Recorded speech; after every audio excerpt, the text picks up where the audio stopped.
हम दिखाते हैं सच।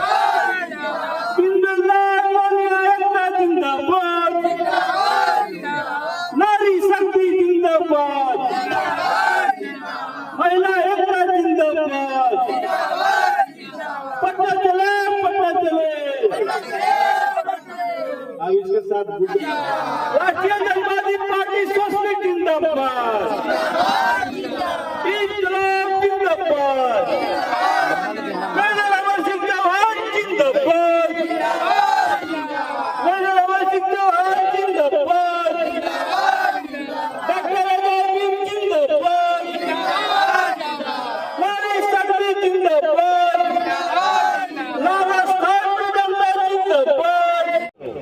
सभी वर्ग के लोग पलायन से मजबूर हैं। सूरत, पंजाब, हरियाणा से लेके दिल्ली सब कमाए खाए चले जाते हैं।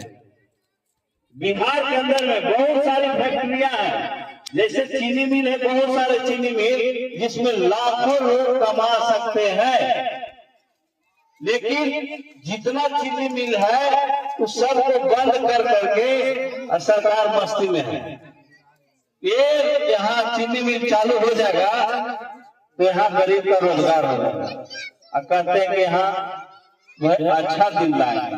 क्या अच्छा दिन लाएंगे? यहाँ का चीनी मिल पहले चालू कीजिए। जो जन संसाधन सुविधा बिहार में है उस पर एक शब्द बोलने के लिए राज्य सरकार तैयार नहीं है, और उसको जो है कि दूसरा नीति अपना रहे हैं, रोजगार देंगे। सबसे पहले चीनी मिल खुलना बहुत जरूरी है। अगर ये चीनी मिल खुलता है तो गरीब समाज के लाभ। साथ ही आपने सुना होगा जनगणना हो गया बिहार सरकार के आंकड़े में। जनगणना में सरकार ने, हम लोग है 45%, लेकिन सरकार ने इस बार घोषणा किया है कि अति पिछड़ा समाज का 38% लोग हैं।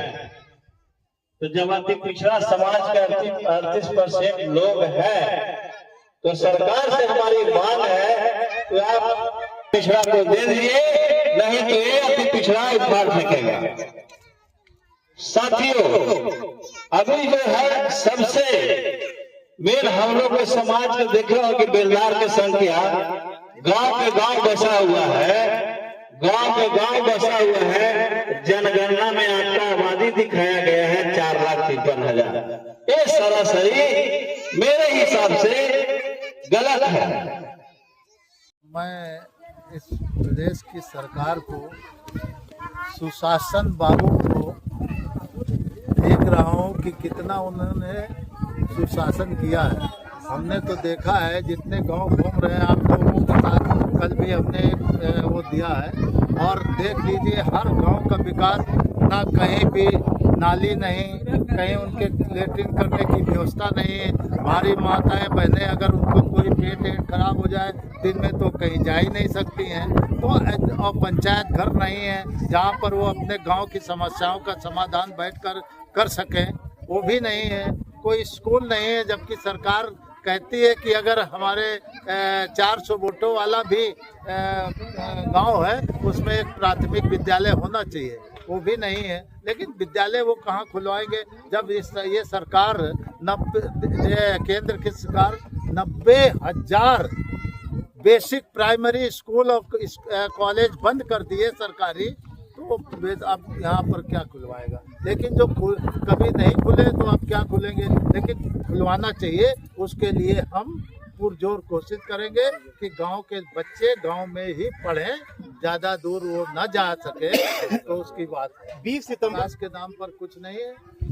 जैसा विकास किया वो सबके समक्ष है। लेकिन मैं ये जरूर बताना चाहता हूँ उनको कि मेरे साथियों को हमारे 10 सूत्री वो है नियम कानून, उनको लागू करो और वरना अपनी कुर्सी खाली करो। और हमारी जनसंख्या इतनी है, मैं अगर किसी की सरकार बना सकता हूँ तो किसी की सरकार उखाड़ भी सकता हूँ। तो इसके लिए अगर हमारी 10 सूत्री मांगों को पूरा किया जाए। अगर नहीं पूरी करते हो तो हम अभी चुनाव के प्रत्यक्ष रूप से हैं, हम तो अभी 243 सीटों पर लड़ाने का पूर्ण कोशिश करूंगा। लेकिन मैं चाहता हूं कि मैं इतना कोशिश ना करके हमारे साथ और भी कई छोटे छोटे दल हैं। उन दलों के साथ मिल करके हम लोग 10, 15, 20, 50 सीटें जिनके हिस्से में आएंगी वो साथ में मिल करके और हम लड़ना चाहते हैं।